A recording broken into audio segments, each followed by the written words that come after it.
Sorry for the waiting game.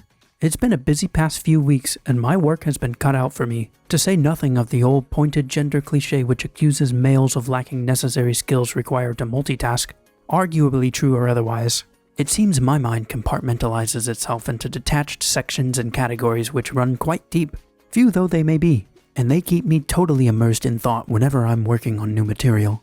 Thus, when I find myself at home in front of the fireplace in small-town Mill Pond, Midwest, and I happen to strike upon a new vein of inspiration, it's hard for me to focus on anything else until I've explored that vein like a coal miner on an extensive underground course. Sometimes such tunnels of creativity and innovation lead me all over the map. Sometimes they hit the wall at a dead end. Sometimes I glimpse a glorious light at the end of the tunnel. Sometimes it turns out to be a freight train. I'm covered in dirt because I've been crawling on my belly a few hundred feet below the surface for the past 2 weeks. And although Christmas was a swift and much needed respite, it's back to work for the next handful of months. Goodbye now to the sun, for I won't see her for some considerable time. This is a good thing.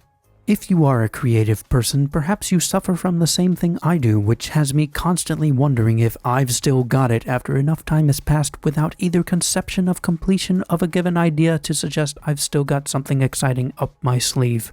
Of course, that's nonsense, and sometimes exactly what you need is this kind of amnesty granted by your intuition in order to move forward.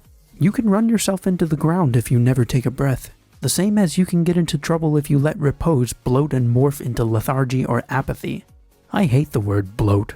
All this to say, I'm finally in the zone, totally focused on the next few rungs of the ladder, and I'm excited to take in the view when I finally make it to the top.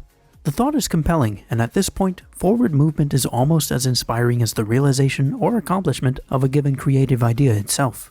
This means I am writing new songs like a madman, all of which I am terribly excited about. I've never collaborated much with outsiders, namely producers or co-writers, except for co-writing with my friend Matt, and this new record marks a flying leap in that direction. Because it's new to me, because the thought is compelling, because I've never really done it before. I'm also mixing the new Dispatch record, and it's incredible. As far as songwriting, and in the grand scheme of things, I've discovered an amazing network of veins, and the coal mining down here is incredible. There are endless passages and shafts dying to be explored, hidden ducts and channels, tight squeezes, treacherous ledges, secret stairs, and underground waterfalls. One could spend forever down here, and the map keeps growing bigger by the day. Thinking about a new record, summer/fall of 2012.